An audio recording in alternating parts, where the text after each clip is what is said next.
ರಾಜ್ಯದ ಮುಕುಟ ಗಡಿ ಜಿಲ್ಲೆ ಬೀದರಿಂದ ನಾನು ಮಲ್ಲಿಕಾರ್ಜುನ್ ಮರ್ಕಲೆ. ರಿಪಬ್ಲಿಕ್ ಕನ್ನಡದಲ್ಲಿ ಕೂಡ ಗಡಿ ಜಿಲ್ಲೆ ಬೀದರಲ್ಲಿ ಗುಂಡಿ ಮಯ ಅಂತ ಹೇಳಿ ಸುದ್ದಿ ಪ್ರಸಾರ ಮಾಡಿದೀವಿ. ತಕ್ಷಣವೇ ನಾವು ನೋಡಬಹುದು, ನೀವು ಈಗಾಗಲೇ ಬಿಜೆಪಿ ನಾಯಕರು ಆ ಗುಂಡಿ ಏನು ಸೃಷ್ಟಿಯಾಗಿದೆ ಆ ರಸ್ತೆಯಲ್ಲೇ ಕುಳಿತುಕೊಂಡು ಆ ಗುಂಡಿಯಲ್ಲಿ ಗಿಡವನ್ನು ಹಚ್ಚುವ ಮೂಲಕ, ಸಸಿಯನ್ನು ನೆಡುವ ಮೂಲಕ ಈಗಾಗಲೇ ಕ್ಷೇತ್ರ ಶಾಸಕ ರಹೀಂ ಖಾನ್ ಅವರ ಫೋಟೋ ಇರಬಹುದು ಮತ್ತು ಸಂಸದ ಸಾಗರ್ ಖಂಡ್ ಅವರ ಫೋಟೋಗಳನ್ನು ಹಿಡ್ಕೊಂಡು ನಡು ರಸ್ತೆಯಲ್ಲೇ ಸಸಿಯನ್ನು ನೆಡುವ ಮೂಲಕ ಆಕ್ರೋಶ ವ್ಯಕ್ತಪಡಿಸ್ತಾ ಇದ್ದಾರೆ ಅಂತ ಹೇಳ್ಬೋದು. ಬೀದರ್ ನಗರದ ಬಹುತೇಕ ಅಕ್ಕ ಮಹಾದೇವಿ ಕಾಲೇಜ್ ಪಕ್ಕ ರಸ್ತೆ ಇರಬಹುದು, ಹಾರೂರ್ಗೆರೆ ಕಮಾನ್ ಇರಬಹುದು, ಕುಂಬರವಾಡ ಕ್ರಾಸ್, ಕೆಇಬಿ ರೈಲ್ವೆ ಸೇತುವೆ, ಭಗತ್ ಸಿಂಗ್ ವೃತ್ತ, ನ್ಯೂ ಆದರ್ಶ್ ಕಾಲೋನಿ, ಸಾಕಷ್ಟು ಕಮಟಾಣೆ ಕಾಲೇಜ್ ಇರಬಹುದು, ಅಲ್ಲಲ್ಲಿ ಪ್ರಮುಖ ವೃತ್ತಗಳಿಂದ ಏನಂದ್ರೆ ಫೋಟೋಗಳನ್ನ ತೆಗೆದುಕೊಂಡು ಫೋಟೋಗಳನ್ನ ಪ್ರದರ್ಶನ ಮಾಡ್ತಾ ಇದ್ದಾರೆ. ನಿಜಕ್ಕೂ ಸರ್ಕಾರದಲ್ಲಿ ಅನುದಾನ ಇದೆಯಲ್ಲ, ಮಹಾನಗರ ಪಾಲಿಕೆಯ ಅಧಿಕಾರಿಗಳು ಏನ್ ಮಾಡ್ತಾ ಇದ್ದಾರೆ ಅಂತ ಹೇಳಿ ಆಕ್ರೋಶ ಬಿಜೆಪಿ ನಾಯಕರು ವ್ಯಕ್ತಪಡಿಸ್ತಾ ಇದ್ದಾರೆ ಅಂತ ಹೇಳ್ಬಹುದು. ಸಾಕಷ್ಟು ಬಿಜೆಪಿ ಶಾಸಕ ಡಾಕ್ಟರ್ ಶೈಲೇಂದ್ರ ಬೆಲ್ದಾಳೆ, ಬಿಜೆಪಿ ಜಿಲ್ಲಾಧ್ಯಕ್ಷ ಸೋಮನಾಥ್ ಪಾಟೀಲ್ ಸಹ ಹಲವು ಮುಖಂಡರಿದ್ದಾರೆ. ಸರ್, ಏನ್ ಒತ್ತಾಯ ಮಾಡ್ಬೇಕಂತ್ರಿ? ಸರ್ಕಾರಕ್ಕೆ ಏನ್ ಡೆಡ್ಲೈನ್ ಕೊಡ್ಬೇಕಂತ್ರಿ? ಕ್ಷೇತ್ರ ಶಾಸಕರಿಗೆ ಹೇಳ್ಬೇಕಂತ್ರಿ?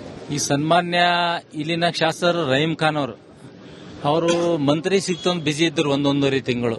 ಇವತ್ತು ಮಂತ್ರಿ ಮಂಡಲ ವಿಸ್ತರಣೆ ಆಗಿದೆ ಅಂತ ಈಗ ನಾನು ಟಿವಿ ಮಾಧ್ಯಮದಲ್ಲಿ ನೋಡಿದೆ.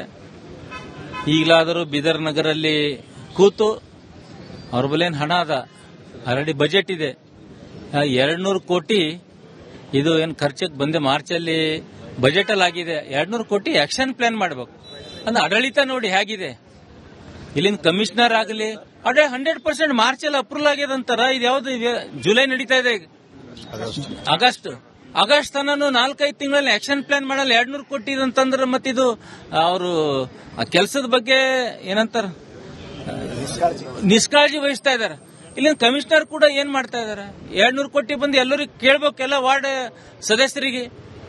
ಅವರಿಗೆ ಗೊಂದಲದಲ್ಲಿ ಇನ್ನು ಕೋಟಿ ಗುಂಡಿ ಮುಕ್ತ ಬೀದರ್ ಆಗಲ್ಲ ಯಾವ ರೀತಿ ಹೋರಾಟ ಮಾಡ್ತಾರೆ? ಆದಷ್ಟು 1 ತಿಂಗಳೊಳಗೆ ಬೀದರ್ ನಗರದ ಸುತ್ತಮುತ್ತ ನಮ್ಮ ವಿಧಾನಸಭಾ ಕ್ಷೇತ್ರ ಕಾರ್ಪೊರೇಷನ್ ಬರ್ತದೆ. ನಂದು 9 ಕಾರ್ಪೊರೇಷನ್ ಬರುತ್ತೆ. ಅಲ್ಲಿ ಕೂಡ ಗುಂಡಿಗಳು ಬಂದಿದೆ, ಬಹಳಷ್ಟು ಬಿದ್ದಿವೆ ಗುಂಡಿಗಳು.